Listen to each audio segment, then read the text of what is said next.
Hello everybody. Just doing a little bit of a warm up before we crack on with today's live stream.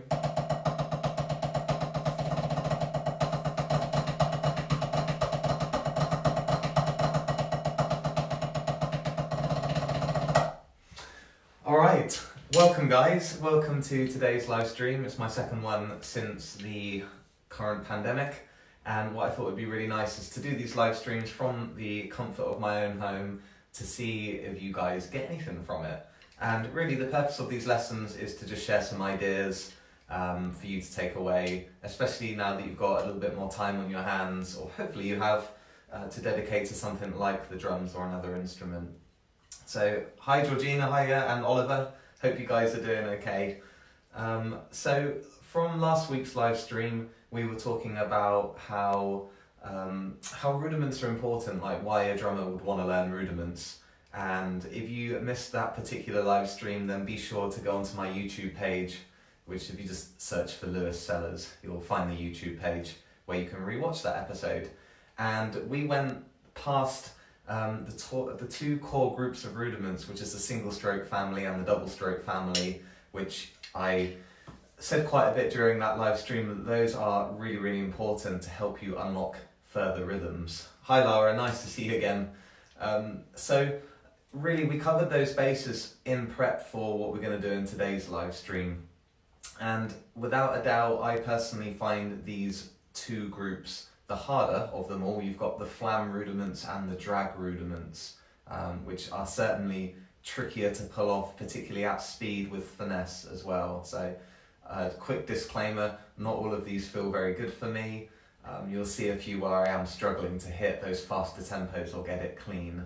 Anyway, so you're probably wondering where you get this sheet music from then that we're working from today. There should be a link somewhere on this live stream that allows you to download a PDF, or you can just open it on another tab.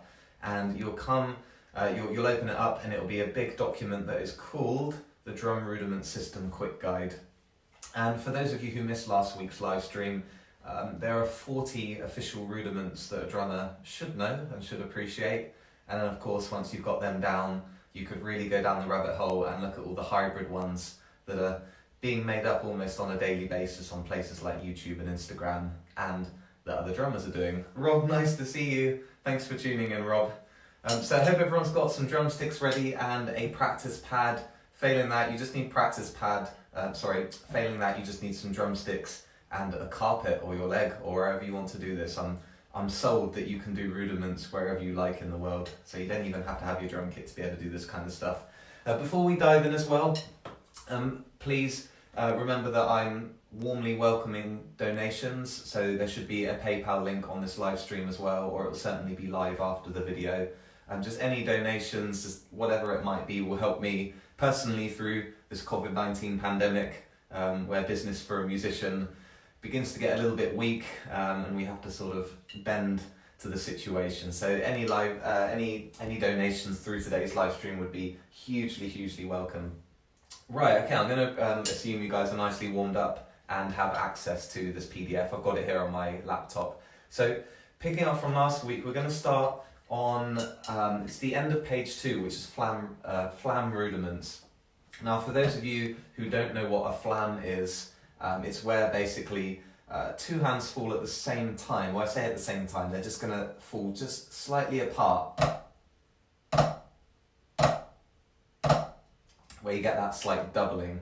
What we're looking for there is just a very subtle difference in the timing. And you get that splat sound with it. What you don't want to do is play them in unison, because it almost cancels itself out, and you don't want to play them too far apart either, because that begins to sound like two faster divisions of rhythm being played side by side. So literally with this rudiment called the flam stroke, it's just asking you to do one flam from side to side. You'll notice there is a right-handed and a left-handed version as well.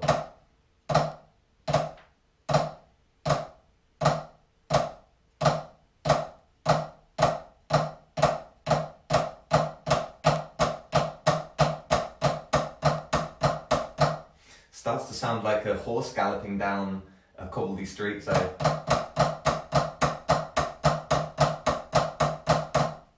And there's tons and tons of uses for the flam, but in my opinion, the flam is best for upgrading notes, particularly if you're in the rock and alternative genres. So if you've just got a single stroke, that can still have a lot of power, but if you upgrade it to a flam, then you've further upgraded your power or strength behind it. So that's the flam stroke. There's nothing really too much to discuss about it. It's not terribly glamorous. You just got to aim for that splat sound with it, okay? It's quite hard to play that really fast, but just try and reach whatever speed you think you can. So, the next one of my favourites. This one is called the flam tap, which is probably one of my go-to warm-ups. So you can catch me doing this just before I get ready to teach or play.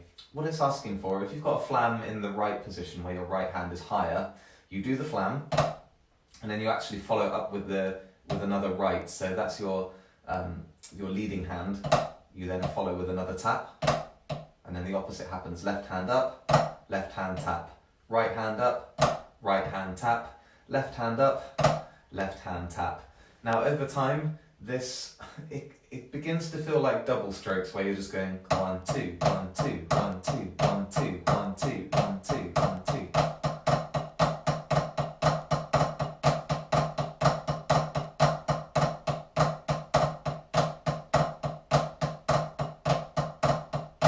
And I guess even if you're watching the drumstick casually, it does look like I'm doing some kind of upgraded double stroke. But what's really happening here, and this is one of the unique things about going through the flam rudiments, is that a lot of the strokes begin to collapse over one another. So it's really sneaky, but if you really think about this one, you're not doing doubles with each hand, you're actually doing triples. So if you notice there, watch my right hand, it actually does 3 strokes. Flam, tap, and then it's part of the next flam. So there's actually 3 right hands in the flam tap, and there's also 3 left hands in the flam tap, which is what makes it super effective. Last live stream we looked at the triple stroke.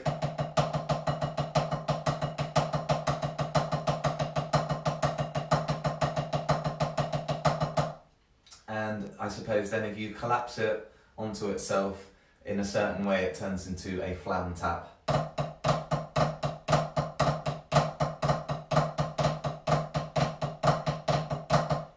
Add a bit of speed to this now. This is something that I go to for a warm-up.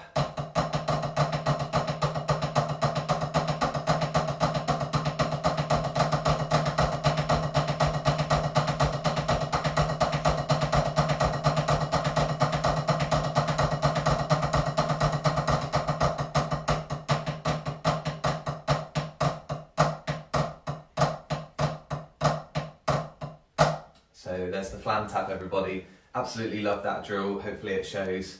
I put a lot of time into that one just because it just feels good, that one. Flam tap feels good. Later on we're going to be looking at something called an inverted flam tap, which I absolutely dislike playing, so you're going to see a weakness there. It's funny how I like the flam tap but not the inverted one. So we'll get to that, and I'll show you where I'm at with my inverted flam taps. So okay, moving on then. So the one underneath it is called a flam accent. And a flam accent naturally wants to be played like triplets. So you're going to have the 1-ander, 2-ander, 3-ander, 4-ander type vibe with it. Hi Joey, nice of you to join us. Welcome to the live stream. I haven't asked, how are you guys doing? How is the current situation playing out for you guys? Are you entertaining yourselves enough? Are you quite bored? Are you anxious about anything? Definitely leave some comments below, and ask me anything that you like as well. Q&A, it's wide open, so feel free to converse with me. So we're going to look at the flam accent. It naturally wants to be in triplets, so you've got the 1-ander, 2-ander, 3-ander, 4-ander. You've got the 3 vibe, and with this one it's asking you to do a flam accent with the right hand up. A flam with the right hand accent is what I was meant to say. And then you follow up with a left right, and you do the opposite. So flam, left, right, flam, right, left. And it's cool, it's not biased, it just swings from side to side. Flam, left, right, flam, really want to be paying attention to the notes that aren't flams. They're the ones that are switching from side to side. Flam, left, right, flam, right, left, flam, left, right, flam, right, left. And they're just going from side to side each time.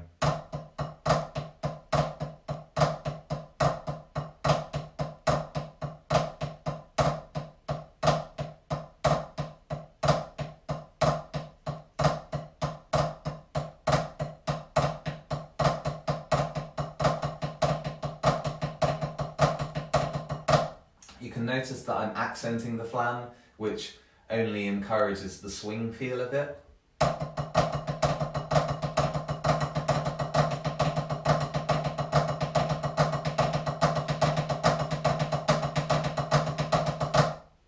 And once more slow.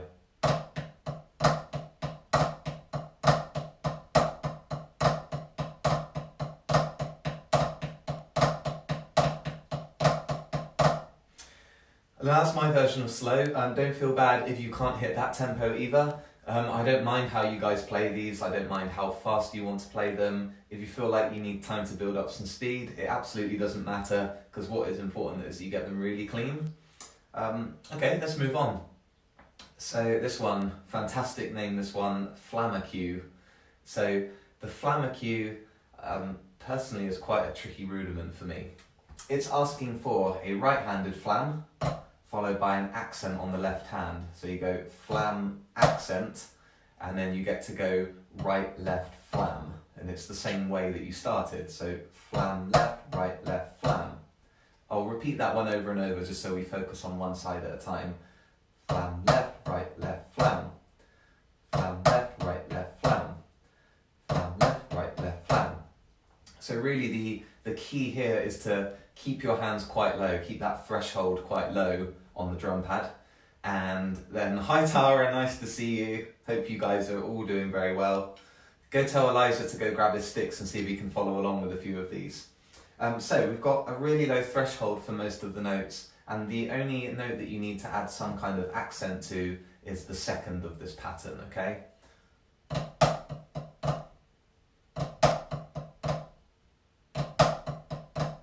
Which is pretty awkward. Now if we look at the other side, because again this one is not bias, it's a left-handed flam followed by a right-handed accent.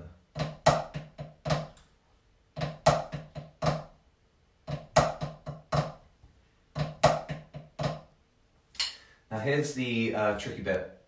Eventually you want to go from one side to another like this.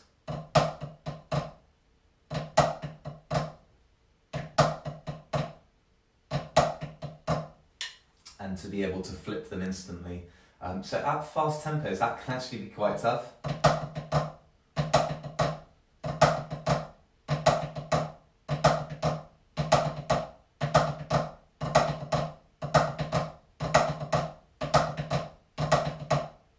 And it definitely puts a lot of strain on the accent, which is basically a wrist stroke.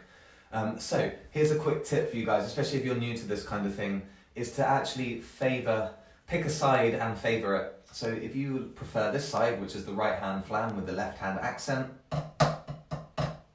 then it's okay to just loop that one on its own, just loop the side that you prefer, and almost use that as an opportunity to then train the other side. Because if you prefer one side, which most of us will do, unless you're completely completely comfortable with this bilateral nature, if you only have dexterity on one side, then you could actually use that to train the other side, which is something I often tell my students. Like, if you get good at one side, then be patient with yourself and let it train the other side of your body. So you're just dealing with that nice, even bilateral nature of it. So here's an example of it then. If I'm comfortable with the right-handed side, then I will simply just keep repeating that side until it's muscle memory. Hi Dean, nice to see you, fella.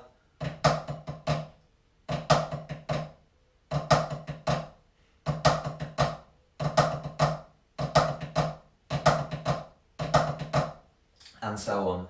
And hopefully if you give it enough time, particularly with the side that you prefer, then you'll probably engage your muscle memory a little bit quicker, okay? But do be patient with it. That's quite a nasty one. The Flamacue isn't a terribly easy one to jump in at. Anyway, let's keep going. So we're on to something called a flam paradiddle, All of these have like such crazy names, but the flam paradiddle is basically a flam version of the paradiddle that we learnt last week. So a traditional paradiddle is right, left, right, right, left, left, left. Right, left, right, right, left, left, left. So what we need to do to make it a flam paradiddle, like it's being upgraded, is to turn the first of every 4 notes, which I consider the leader, into a flam. So you'd be going flam, left, right, right, and then flam, right, left, and you have both sides catered for. Dean says, hi Lewis, sorry I'm late. Buddy, it's okay. The good thing with these live streams is that you can rewatch them as well, and I will put them up on YouTube as well, and probably post them out again. But anyway, welcome, thanks for being here. Hope you've had a nice week. I think you've been trying to teach your kids some of this stuff, haven't you? So it'd be interesting to see if any of your kids have learned some of the rudiments. I believe that anybody can jump in and play rudiments. You don't actually have to have any drum experience behind you to learn this kind of stuff. I've tried to teach like Chloe a couple of them, which is a bit of a laugh, but she does understand them. So I think if you're using like really easy language, then it can translate. Anyway, let's go back to this flam paradiddle. So the idea is that you go flam, which is replacing the first note, and then you follow up with the normal 3. Left, right, right. Flam, left, right, right. Flam, left, right, right. Okay, that's only one side, so if you do the other side, you've got flam, right, left, left. Flam, right, left, left. And then when you start linking them together, it does begin to feel somewhat like the paradiddle that hopefully you guys learned last week. So here's how it feels, nice and slowly to begin with.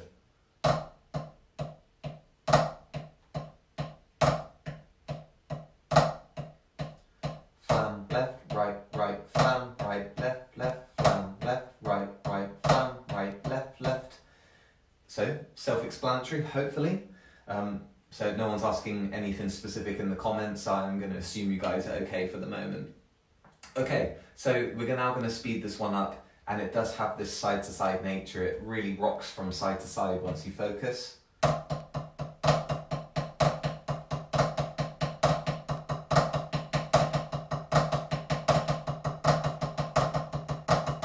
And you can even see it in the way that my hands are arching up and down.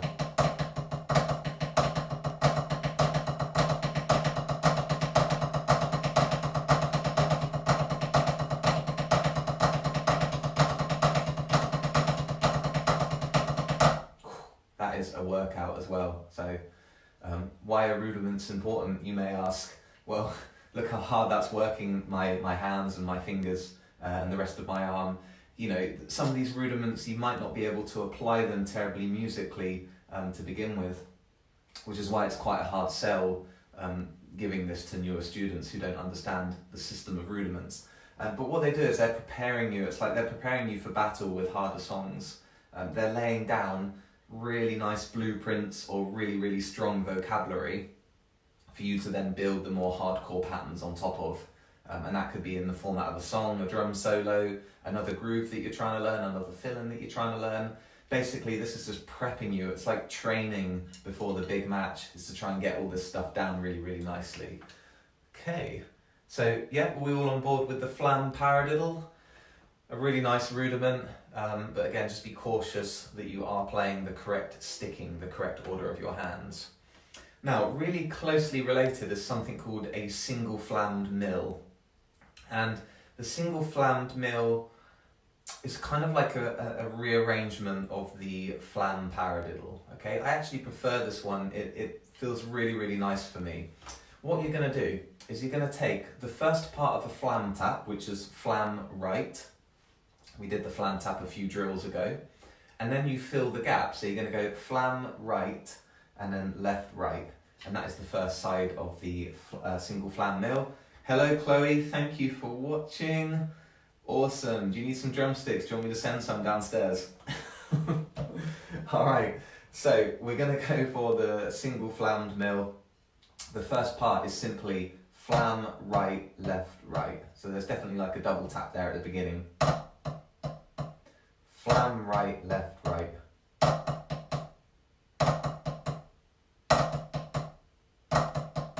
So So I like the feel of that one. I like the double tap element of it. So then if you look at the other side, it's simply flam left, right, left, flam left, right, left.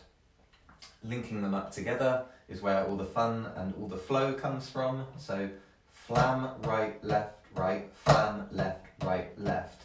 So hopefully what you notice there, that all the notes that aren't flams are single strokes, but they're just blending from side to side. So you end up with right, and then left, right, left. So the flam basically flips it from side to side. Chloe says, just confuse the dog by hearing your voice. Brilliant. Maybe at some point, Chloe, you could bring the dog up throughout the live stream so people can say hello to the dog. I would invite the dog into here, but she'd be a right nuisance. She's a young Cocker Spaniel, so you can imagine what that would be like. Energetic Cocker Spaniel. Anyway, so back to the flammed mill. I'm now going to show you it uninterrupted. So here we go. Flam right, left, flam left, flam right, left, flam left, left.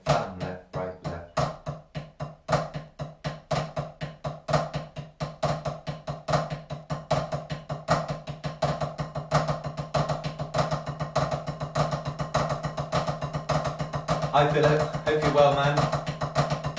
Thanks for joining.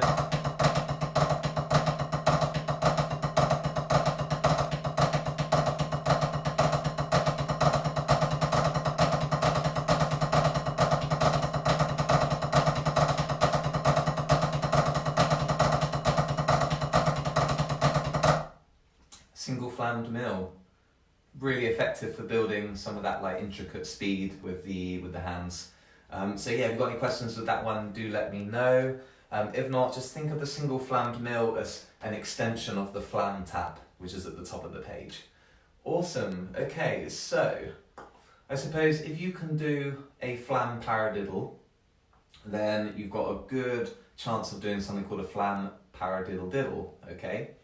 Now the flam paradiddle diddle is based upon something that we did last live stream, which is called a paradiddle diddle, which is right, left, left, which is a 6-stroke.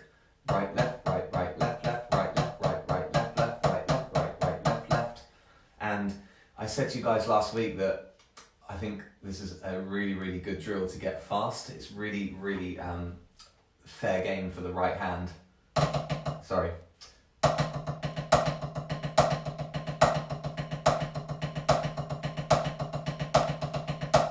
So the paradiddle diddle is really good, especially if you want to be biased, so my right hand is definitely my stronger hand there. So then we basically have to like flam this rudiment. So what you do is like the flam paradiddle, you just flam the very first note. So you end up, instead of going right, left, left, you go flam left, left. So I'll do that slowly. Flam left, left, flam left, left, flam left, left.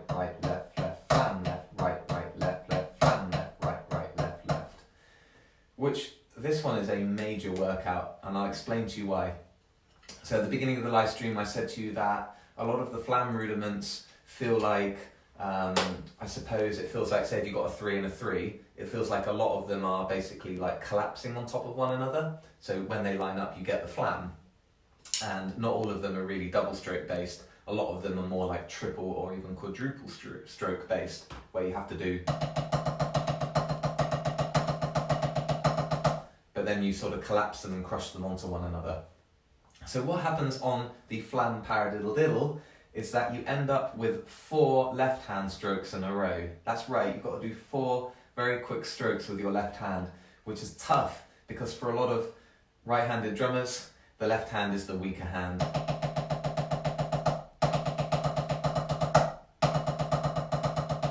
It certainly is for me. My right hand is a lot more comfortable, and I guess the journey of me as a drummer is to try and get my left hand as good as my right hand. So let's check out where that's happening then. So if you're going flam, left, left, so we've got 2 lefts at the end. We've also got a flam when it comes back around, which has another left hand, and then the next note is a left hand. So that's where it's happening. It's happening at the back part of the drill as it then rotates into the beginning part of it. See if you can clock it on the live stream.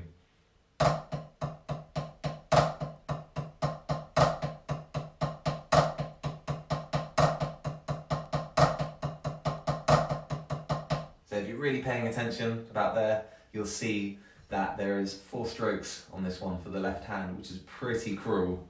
That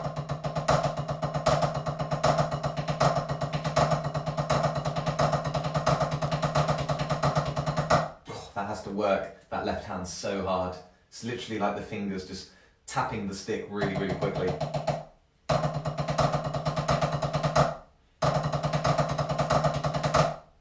So yeah, tough drill, reaching some faster tempos. Awesome, okay, let's move forward then. So we're almost done with the flam drills. Let's keep pushing. So there's something here next on our PDF called a Swiss Army triplet, or just a Swiss triplet. Is sometimes what it's known as. Now, the way I prefer to play this, if you look under the text, it says Swiss Army triplet, and then there's some more text underneath, and it says flam right left, or flam left right. Okay, so I actually prefer the former there. So you end up by going flam right left. That's how I prefer to do a Swiss Army triplet, is to basically dominate it with my right hand, because that's the stronger hand. Flam right left, flam right left, flam right left, flam right left. But of course, if you did want to work the other side, if you wanted to top up your left hand and get that one just as strong, you can go flam left right, flam left right, flam left right, flam left right. So it does swing either way, but I suppose once you've committed to one side, it does want to stay on that side. So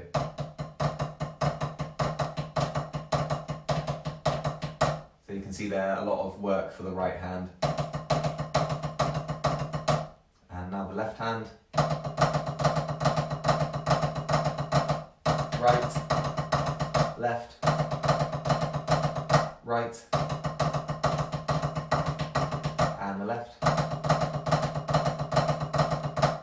So Swiss Army triplets, they have a very, very close relationship with the flam accent, which is further up the page. They both want to be triplet drills, but here's what I usually say to a student, like, because sometimes a student says, why might I learn a flam accent if I prefer the Swiss Army triplet? Because you kind of get the same sound. I'll show you.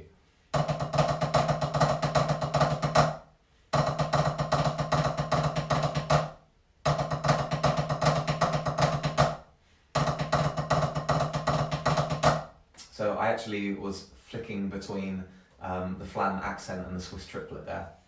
So here's what I usually say to people, because one of the core reasons of wanting to learn rudiments is to help you traverse around the kit in certain ways. So it allows you to steer certain ways to the right, or steer certain ways to the left, or sometimes it can flick you from side to side really, really quickly, which allows for some really, really cool drumming, some cool orchestrations and coordination in the long run. So, okay, if I was to do a flam accent, and if I was to say orchestrate it between the ride cymbal and the hi-hat, watch what it allows me to do.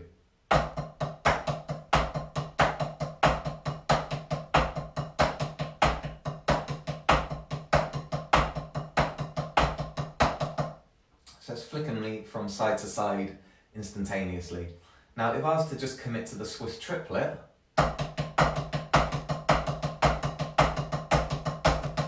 it's kind of locking me in this right hand position, okay? It doesn't have to lock me, but just naturally I want to keep swinging my right hand.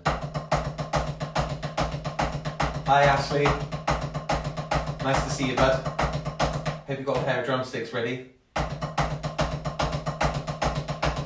So the Swiss Army triplet is locking me to one side of the kit, whereas the flam accent is allowing me to actually move from side to side.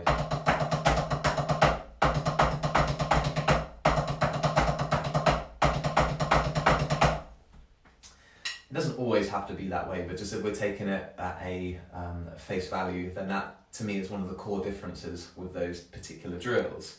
Anyway, let's keep moving forward. All right, we're on to my least favorite one. So the inverted flam tap. This little sucker is really annoying for me because I like the flam tap so much. So the inverted one sort of makes me feel a little bit inside out when I'm having to play this one. So the difference here is instead of going flam right, flam left, where the tap follows the accented note, the opposite happens here. So if I'm doing a right hand accent with my flam, I then have to follow up with a left hand instead before it rises to do its next flam. And then I do the right hand again, right hand rises. So it's also quite hard to explain, so let's slow this one right down. So this is our starting position, right hand in the air. We strike, and then we follow it up with a left tap, okay? So the opposite hand does the tap. But when you put it in sequence, it flips round, so the left hand has to rise, and then the right hand does the tap. And if I now play it in sequence and get this flowing, you'll notice that the wrist has to do a soft note followed by a loud note. Soft, loud, soft, loud, soft, loud. Which is okay, that's actually how I prefer to play my double strokes.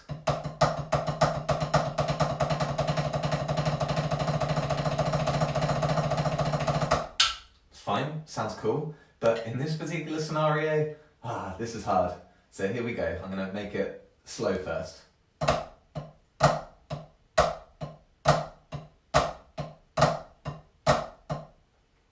Fluffed it.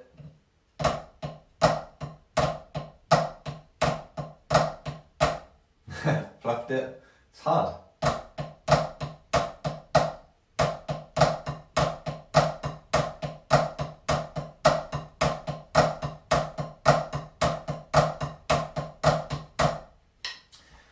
I think I prefer playing it faster than I prefer playing it slowly. I'll have another go slow though.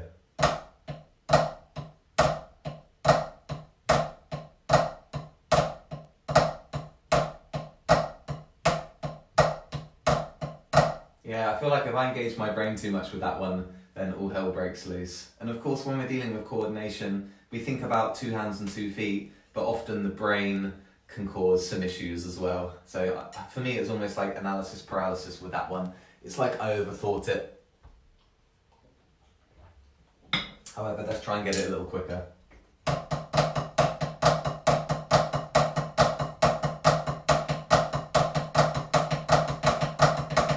Ah.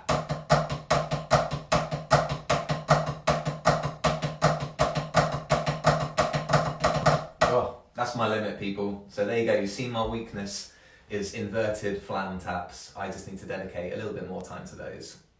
And you know, this doesn't have to be something that you do for a long period of time. It's probably better to do these drills for like 10 to 20 minutes a day and then just move on. Try and make it a little bit of a ritual so that you do this daily or every other day, and you'll notice some changes in the speed in which you can play around the drum kit. Alright, cool, let's move on. So we've got 2 flam drills left. See how we're doing for time. Yep, we're doing well so far. So the Pata Fla Fla, crazy name, don't ask. So this one is asking you to do a right-handed flam, a tap as a left-right, and then a left-handed flam. So this one's presented in 4s. It's basically flam, left, right, flam. Flam, left, right, flam. Flam, left, right, flam. Flam, left, right, flam. Flam. Flam, left, right, flam. Flam, left, right, flam. Flam, left, right, flam. Flam, left, right, flam, flam. And it has this cool cascading type feel. So if I actually play it without the flams, it looks like this. It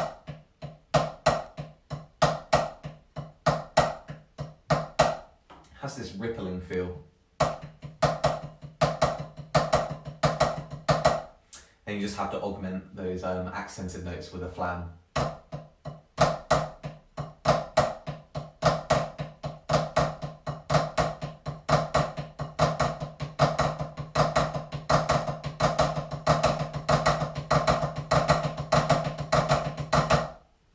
So I also personally find that one quite a hard drill to do as well. So yeah, there it is. So flam, left, right, and then flam again. And it just basically cascades on top of itself. Awesome, so that's the Pata Fla Fla. Let's just do the final flam drag, the flam drill rather, which is called the flam drag. And then we're going to move on to the final family of rudiments, okay? So thanks for sticking with me. Remember to ask any questions in the comments below. If you've got anything that you want to talk about, then obviously leave a comment, because I'm watching it on the screen, which is just here. Nice, so the flam drag. This is asking for a right-handed flam, then a double stroke on the left, and then a single stroke on the right. So you end up with flam, double tap, flam, double tap.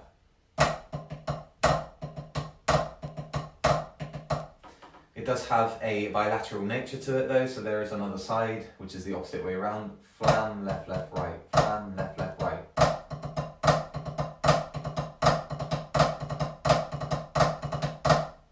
So as I said to you guys earlier on the live stream, if you prefer one side to the other, that's absolutely fine. I think for me, I prefer this side.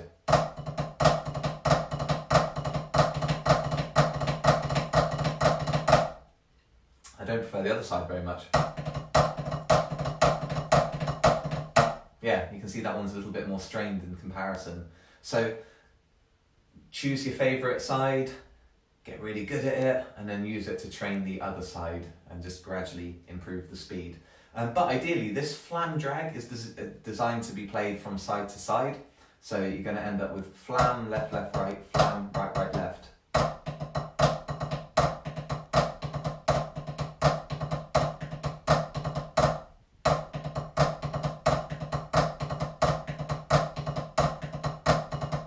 Now I'll do it nice and slow for you guys.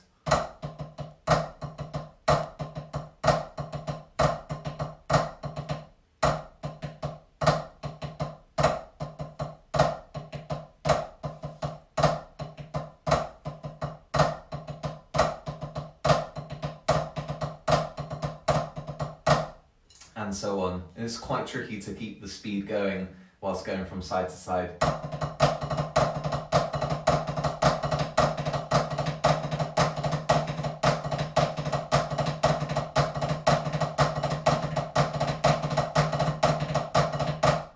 But there we go. So that is all the flam drills taken care of. So yeah, hopefully you guys understood all of that. You can rewatch it as well. I'll post this afterwards and you can rewatch any of these drills because they are quite intricate. You just need to make sure that you're doing the right hand order to get the most from them or to build a really good foundation. Awesome. Okay, so we're going to move on to the final family of rudiments, which is called the drag rudiments. And in my opinion, a drag is like a nice nuance that you can add to your playing. It's a nice feel factor type thing. So on the drums, instead of just going for like single hits all the time, lots of like caveman type stuff, you can embellish it with what's called a drag, which brings a little bit more of a human feel into your drumming once you can play this type of stuff and you get that finer touch with the drumstick. So if we look at this is page 4 now, it's the last page on the PDF. It's called the drag rough. And here's my biggest tip with drags, is to try and learn the pattern without the drag first, which sounds counterintuitive, but hear me out. So if you learn what the rhythm sounds like without a drag, then you've got a much better chance of upgrading it with a drag without toppling over the core rhythm that you learn.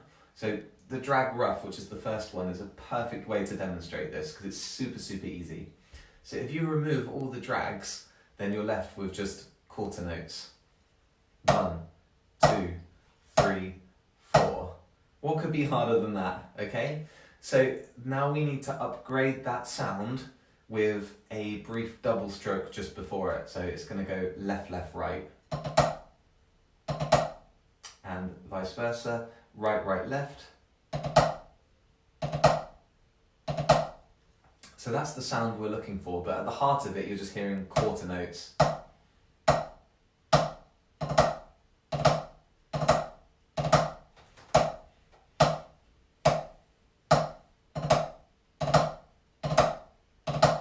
I hope that made sense. I basically showed you a version with the drag, without the drag, and then brought the drag back in again.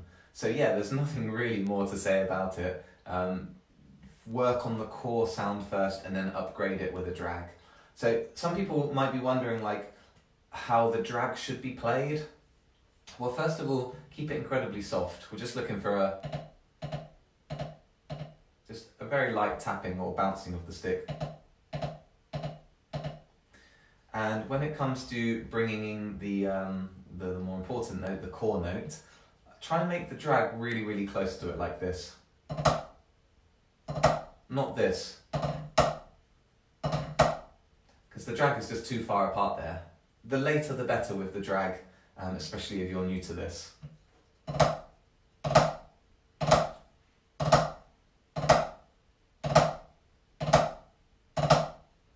And it gives it this nice stinging feel, okay, or it just ramps up all of a sudden. So that's the drag rough, everybody. So it's a nice one to get you going with these type of rudiments. So let's keep moving forward then. So we've got the single drag tap. So this one is asking for an 8th note feel. So if I remove all the drags, you're left with right, left, left, right, right, left, left, right. It just has a consistent 8th note feel, nothing game changing then. But every so often, every other note, we need to augment it with a drag.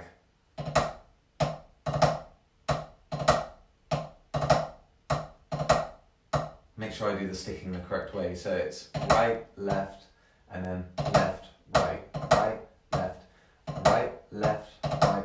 I need to look at this one as I'm playing it. So it is right, left, left, right, right, left, left, right, right, left, left, right, right, left, left, right. It's actually harder for me to sing that to you guys than it is to actually play it. But it is flipping from side to side each beat, okay? So I'm now going to take this one and just start it slowly without singing it to you guys, and then just gradually increase the speed.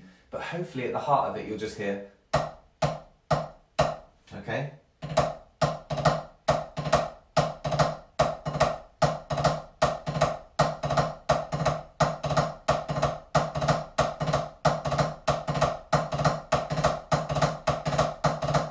And you're just hearing, but just with the drag enhancing it every other note.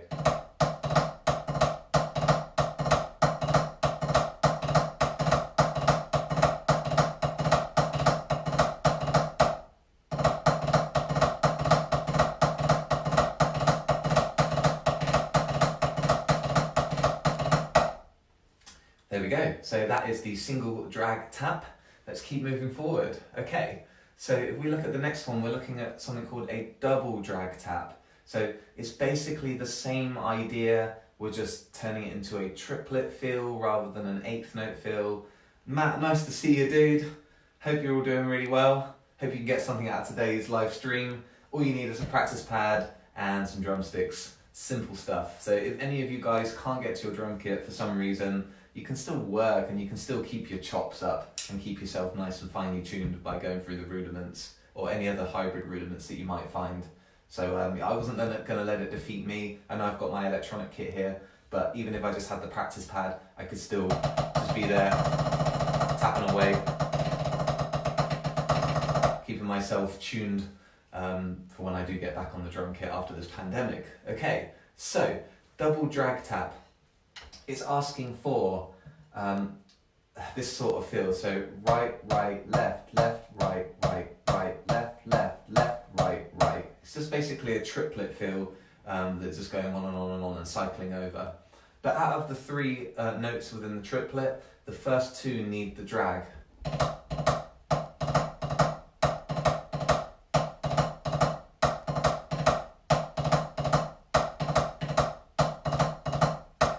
Let's do that really slowly.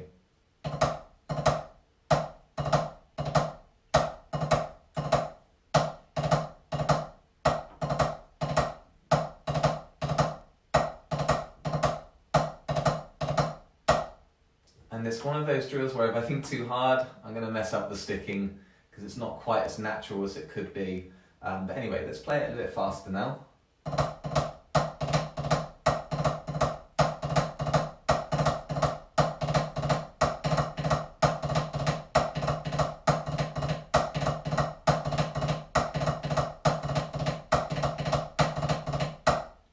So there is the double drag tap. So let's keep moving forward then. So lesson 25, this one's called. Goodness knows why this one has like the most boring name out of all of them when all the others are called crazy things like drag roughs and drag taps and stuff. So lesson 25, I guess the person forgot to name this one anything interesting. So with the tip that I had given you a moment ago, the best way to hear this one is to just focus on the core notes. So remove all the drags to begin with, and you're just left with a broken 16th note feel. 1 E and, 2 E and, 3 E and, 4 E and. Michael, nice to see you, buddy. Hope you got your practice pad ready, and I hope that you can get something out of this, dude. Must catch up soon, man. I just want to know how you're doing in this pandemic, because life is weird at the moment. So feel free to write any comments, you know, telling us how you guys have been coping, especially with this whole social distancing and isolation that we're having to do. Thumbs up, Michael. Oh no, that's a smiley, jazz hands, smiley face. Awesome, dude. Nice to see you. Okay, so lesson 25 is based around that broken feel. 1E and, 2E and, 3E and, 4E and. Whenever we add the drag, we still need to hear the core of that rhythm kicking through. So all you do is just augment it with a double left at the beginning of each bit.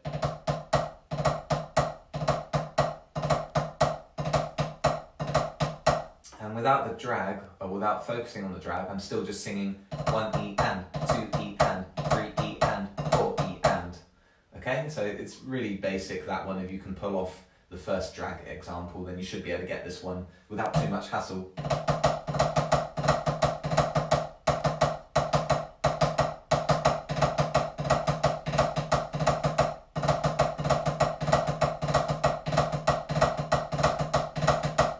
Hopefully you'll notice that I'm doing the drag quite late.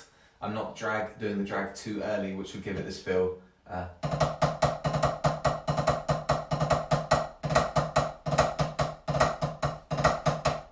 Hopefully you guys could hear the difference when I changed it mid rhythm there. Cool. All right, so how are you guys getting on with this then? Feel free to write some comments. You guys finding this tough? Because I certainly do. Like the drags and the flam rudiments are nasty. Definitely harder than the singles and the doubles drills from last time. Anyway, yeah, so say hello in the comments, send me anything you like, write a joke in the column if you want, see if you can make me laugh. Alright, Sam, nice to see you, bud. So let's move on to the next one then. So we've just got a couple more drills to do, and then we'll sort of wrap up this particular topic, and hopefully give you some inspiration to want to go and practice this while we have a little bit more time on our hands. So we are on to something called the single dragadiddle. Okay, so Georgina, I guess that's Ollie that's writing this. He says, flam drags are hard. They are indeed, dude, but you know what happens if you do enough of them every day, then they start to feel natural because your muscle memory kicks in. So don't worry, just stay positive with it, buddy. Just be really, really patient. And I suppose a little bit often probably goes a long way. Chloe Pyle says, looks easy. Well, you would do, wouldn't you? Michael Pitt says, I've signed up for notifications as I had no idea it was Thursday. Oh, so you've lost track of time. Nice. It could be like any day of the week for a week hair. They all feel the same, don't they? But, you know, as long as you guys are following protocol and not doing anything too extreme, then, you know, enjoy this time while you have it. This time could be simpler compared to the normal hustle and bustle of normal everyday life. So let's try and take something positive from it and flip that boredom into something productive. So, single dragadiddle. If you understand what a paradiddle is, which is right, left, right, right, left, right, left, left, then all you do is you take the first of every 4 notes and turn it into what really feels like a double stroke. So that's right, right, left, right, right, and then the opposite, left, left, right, left, left, right, right, left, right, right, left, left, right, left, left, right, right, left, right, right, left, left, right, left, left.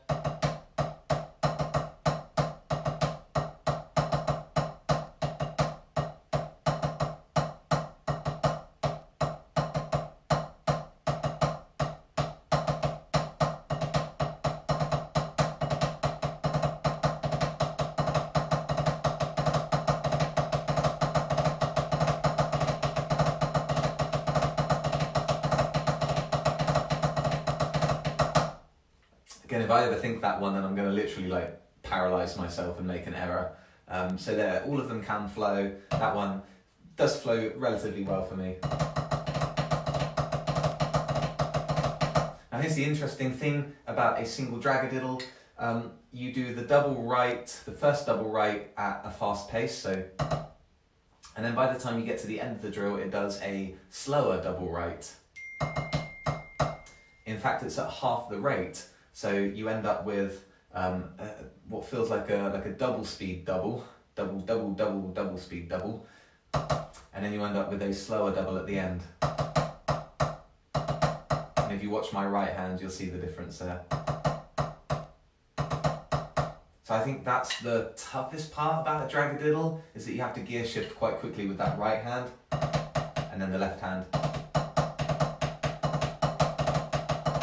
So there's a gear shifting nature to that one, so just watch out for it on that particular dragadiddle. So, okay, final 5 to do. Let's crack on, let's keep going for it.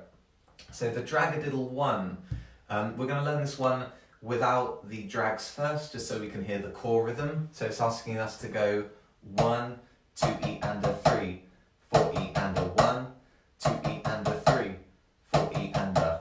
So that's the heart or the core of the rhythm. And the way that we play that is right, right, left, right, right, left, left, right, left, left, right, right, left, right, right, left, left, right, left, left, right. So it does eventually come back on itself. So then all you need to do is just add a drag just before that little half paradiddle bit, bang in the middle, and then at the end as well.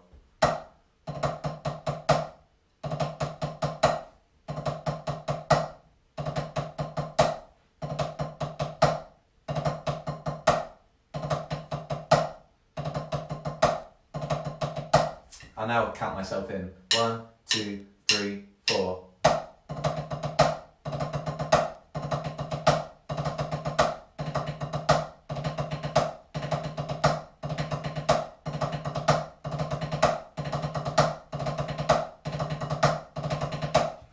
There's time. Whoops.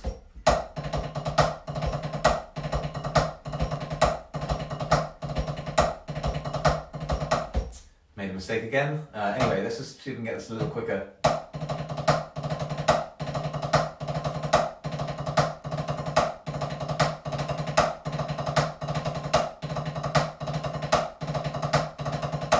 There you go. Guys, I'm going to make mistakes. I'm not perfect at this either, but it definitely makes me a better drummer when I try and lock in on the ones that are nasty. So that one you can see there, it's just a little bit of tension there when I got to the back part of this rhythm. Anyway, that's how you play a dragadiddle 1. There is a dragadiddle 2, and all you do here is just turn it more into an 8th note feel before you do the paradiddle part of it. So if we just work out the core rhythm, it is just 1 and 2E and a 3 and 4E and a right, right, right, left, right, right, left, left, left, right, left, left, right, right, right, left, right, right, left, left, left, right, left, left, right. So it's basically doing like a double stroke and then a faster paradiddle, a double stroke and then a faster paradiddle. So that's what should be happening at the core of this rhythm. And then what it's asking us to do is take the second 8th note and make it a drag, and then drag into the paradiddle as well. And then the opposite side. Okay, so it's quite nasty, this one. Hi again, Ollie, thanks for rejoining us, dude. Hopefully there's something that you can get from this today. But yeah, guys, we're working through the flam and the drag rudiments today. So if you are enjoying this, then definitely leave a comment. Feel free to donate as well. There's a PayPal donation link on this particular stream. Just anything, I'm hugely appreciative if you want to send over anything. So yeah, there's a PDF that you can download as well. So make sure that you've all got that and stick it up somewhere near your drum kit so you can go through this daily. Always, bruh. Nice. Nice, thanks, Ollie. Jeff says, yeah, I can follow the basic, but it's not that easy. This is very helpful. I'm stoked that you found it helpful. And look, I'm certain that if you can do these slowly on what Jeff is saying, a basic level, basic meaning, I suppose, just getting that raw pattern down, start slow. Like, I don't care if you're going slow, I don't care if you're going fast. What I care about is how cleanly you're playing it. And I will confess, some of these, I haven't played them as cleanly as I would have wanted to, but what I do know is that I can take stuff away from it. I know that I can put that rudiment aside and be like, yep, I need to work on that one. There's something in my coordination that doesn't quite work very well there. Anyway, back to the dragadiddle 2.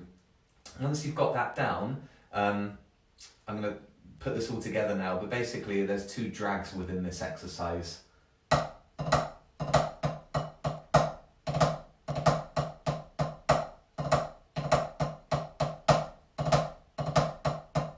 play it without the drags. And with the drags.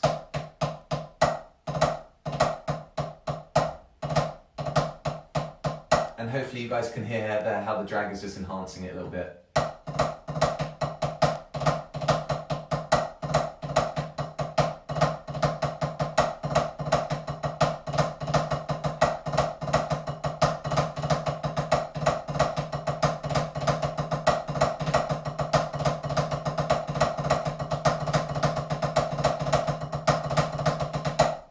There you go, there's a nice flow to that one.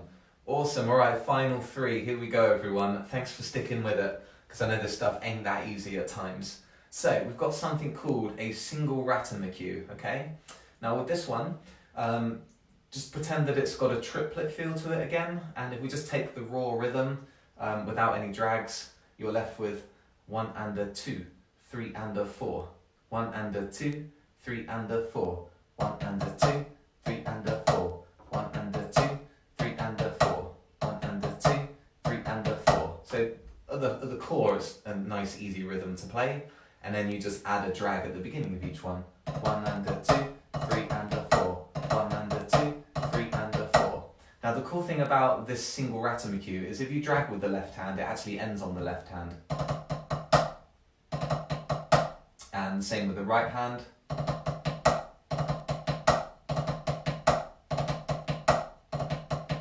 So whichever hand you drag on, you end on it as well. So that can sometimes be the information that a student needs to be able to play this one successfully. Just that little link. I think that's what all of them require, by the way. Just these little links, these little decodes of them. Just trying to understand how you actually unlock these. So any little information can help a really long way. So when you put these together, you end up with this.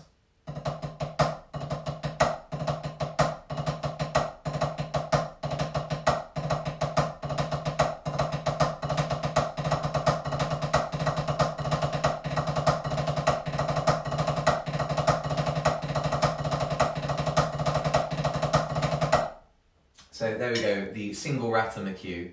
So the ones that are left, we've got a double Rudiments to do and a triple Rudiments as well, okay? So what's happening here is, if you understand the single Rudiments, you just have to add an extra eighth note is what we're adding, an extra quaver just before you do the faster triplet part.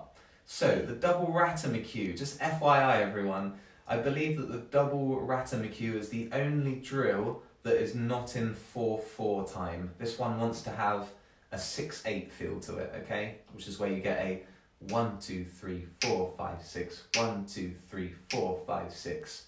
That type of feel. Whereas I believe all the other rudiments actually naturally sit in 4/4 time, okay? But anyway, don't worry too much about that. Let's actually go for the double Rudiments. Ollie says, quick side note again, I'm currently having a debate with a drummer friend. When the Swiss Army triplet and Herta are both... Sorry, I'm going to have to look on my phone to see the whole comment here, Ollie.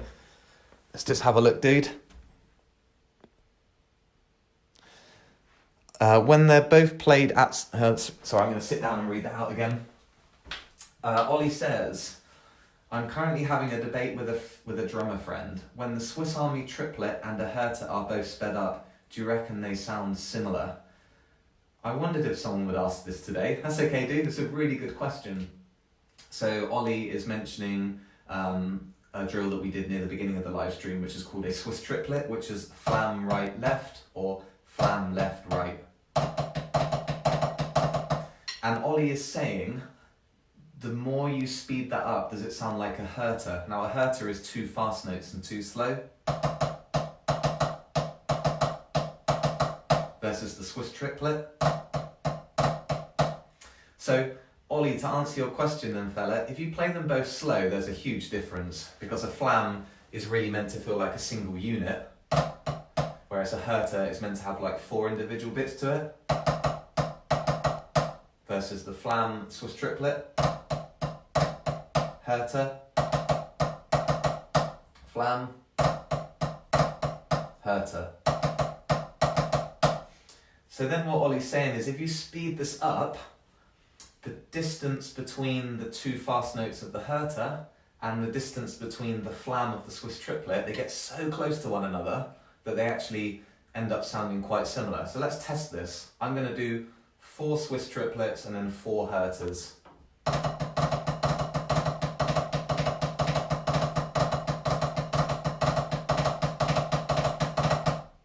So at that pace, I can still feel the difference. Let's go a step up.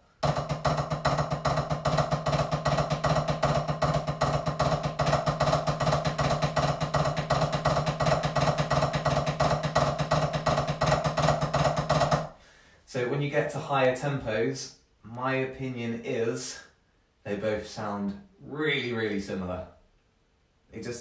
They almost become one and the same. So that might throw up some controversial thoughts from some of you guys, but I think they begin to feel the same. I don't know, what do you reckon, Ollie? What was your comment on that, dude? What I'll do is I'll crack on with the next drill and then I'll come back to that one, Ollie, but wicked question. And of course, one of the most famous songs to use a Herta or a Swiss triplet with is No One Knows by Queen of the Stone Age, featuring Dave Grohl on drums. So you'll know when you hear it, it's in the chorus, wicked song. And I suppose when that one came out, a lot of people debated, is it a Swiss triplet to be able to pull off the fill-in? Or is it Herta's? Well, in actual fact, you get pretty much the same feel regardless, okay? Anyway, double ratamikyu. So, the core of the rhythm, we've got...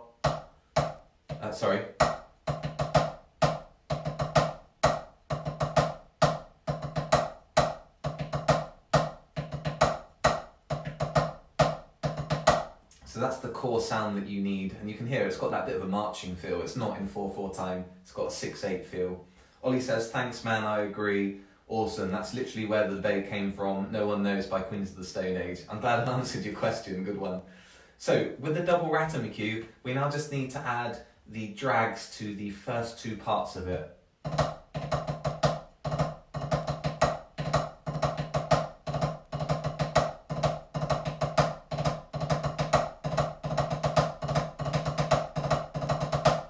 I'll go slowly for you.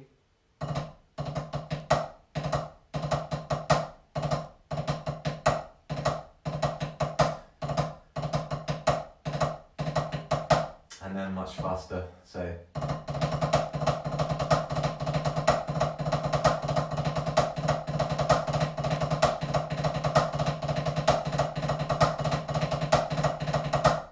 In my head I'm hearing 1, 2, 3, 4, 5, 6.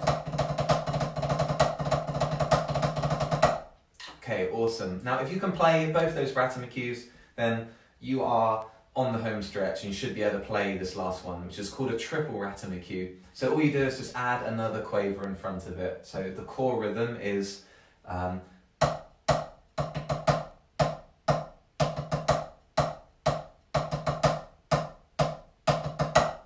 and then you just add the drag. We've got 3 drags, hence called the triple ratamikyu. So you just add 3 drags into that rhythm.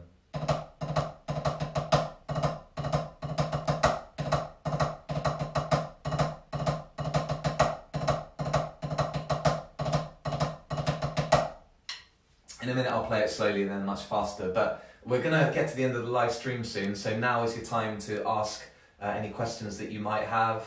Anything goes, like Ollie, asked the question there about the Swiss triplet and the Herta. So get your questions lined up and I can go through them if you want to leave anything for me to answer. So let's play the triple ratamikyu slowly first.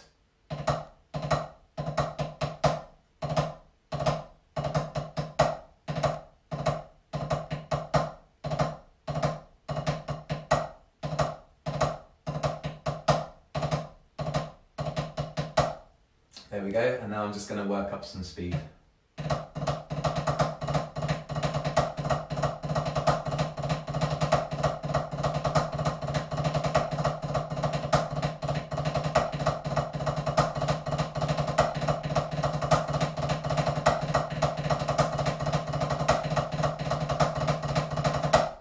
There we go. So, guys, we've actually got to the end of all the rudiments, all the 40 official rudiments. That's 40 rudiments, which is a ton of very specific patterns for you to learn to enhance your vocabulary behind the drum kit. You can see that I'm not perfect at all of them. I've got what I consider quite a bit of work to do on some of them, but others feel really, really natural. And that's probably like the biggest thing you need to reach for with these. They have to feel natural. You have to spend the time doing them for them to sort of embed themselves into the muscle memory. Ollie says, where can I find all of these rudiments? Ollie, it's either in the text of this live stream. There's basically a link that you can click where you get a PDF, or certainly once the live stream is done, you should be able to click and there'll be a PDF that comes up. But if you're not sure about that, Oliver, just email me, buddy, and I'll send it over to you. Okay, I imagine this was a little bit hard to follow if you couldn't reference the content. I've got it on my Mac here, I'm referencing it, which is why I'm looking this way. But look for that PDF. If not, email me, fella, you know where to go. Anyway, you want to spend as much time on these as possible to make them feel natural. Be patient with it. What you just saw there was a good 15 to 20 years of development with it, and I'm sure I have much, much more to do. It's basically a lifetime workout. But let's readdress the name of this stream. So why rudiments are important. There's several reasons for it. And by all means, chime in on the comments if you have your own as well. So Michael says, I've just printed that out, am I too late? No, you're never too late, Michael, because you can rewatch the stream on Facebook and YouTube as well, so you can go over this post live stream.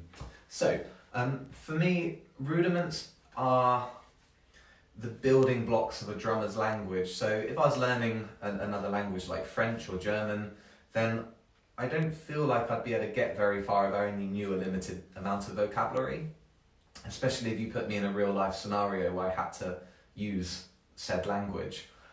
So the same applies for drumming. If you've only got a limited amount of vocabulary, then I suppose you've got a limited amount of options on the kit, which some people live with and they're okay with that. Sometimes the options or the lack of options forces them to be even more creative. That's fine, limits are good. But in the long run, you'll want to expand your vocabulary. You'll be curious to want to do it. And that's where the 40 official rudiments are a lovely place to start before you go on to the more hybrid ones where people have mangled them and made them their own and made up new ones. So for me, it's very much like a vocabulary thing to begin with. There are, of course, some physical gains to do from this. So you're going to be improving your right and your left hand's coordination. I'm going to call that bilateral, where one exchanges to the other. You're going to be building some really, really good coordination. You're going to be improving your flow on the drums. You're going to be faster just because you're doing lots of double and triples and things like that. You're going to improve sort of day-to-day drumming. So, you know, if you feel really comfortable doing these more advanced rudiments, then your normal day-to-day drumming will actually feel quite effortless and smooth, and like you're a little bit more efficient. So that for me is one of the big things about the rudiments, is building that flow and efficiency, okay? There are tons of other reasons. You can mangle the rudiments further, you can throw bass drums in, you can throw them around the kit. It's basically a really nice opportunity to be creative. And not all of them are like awesome to orchestrate, but a large amount of them are super cool to like put around the kit in certain ways. So if you guys have got any other questions, then now's the time to ask them. But if not, I will be signing off in a second. So just to say that there is a PayPal donations link. So if you did enjoy this, then you know, consider donating on the PayPal link. Other than that, I'll probably be doing another live stream next week, and I'm in and ahhing on a few things to do. I might do like a little bit of an endurance live stream with you guys. So if you've got like half an hour spare, we'll pick one of these rudiments and just play it for 30 minutes. And that's a really good way of baking this in. So that's quite a hardcore approach. Ollie says, awesome vid again, I'll rewatch, thanks dude. You should set weekly challenges for us. That is a good point. I will definitely think about that for the next live stream, particularly with what I've just said. If you guys want to do like a 30-minute stream where we're just playing the same rudiment for 30 minutes on a timer, then I can let you know which rudiment to prepare for that live stream. And Oliver Armour says, cheers for the stream, man, it was very helpful. Buddy, you are more than welcome. You are more than welcome, young man. So yeah, look out for that. Follow me on Facebook and Instagram and all the others, because I'll probably post news about the next live stream really, really soon, okay? Jack, nice to see you, buddy. I'm literally just coming to the end of the live stream, but you can rewatch it shortly when I stop this video. Anyway, thanks guys. I'm going to love you and leave you. Thanks for watching that, and I hope that you enjoy all 40 of those rudiments. Remember to watch last week's live stream so that you've got all 40 to work on. Alright, anyway, stay safe, wash your hands, social distancing, isolation, don't go out if you don't need to, and I will see you very soon. Michael says, I hope it's tonight. What do you think, what do you hope for tonight, Michael? You want to know what the next live stream is? Or to be able to rewatch it? Dean says, thanks Lewis, we'll be off practicing. Nice one, of course you guys can reach out to me. Jeff says, thank you so much, I'll watch it again, awesome. Michael, I think what you were asking, dude, the live stream will be up probably within like the next 10 minutes. It will literally re-upload itself onto Facebook, alright? Oh, another lesson. You want to know when the next lesson is? Should we set it like next week sometime? Maybe like Wednesday or Thursday? Maybe we can set that challenge where we learn a rudiment and then play it for 30 minutes together, and then we can all say how we feel at the end of it, alright? Josie, nice to see you. Josie, I'm so sorry, we're just coming to the end of the live stream. But of course you can re-watch this as well, and hopefully there's something that you can get out of it. But I hope you're well, hope everything is good, and I will see you guys really soon. Alright, take care.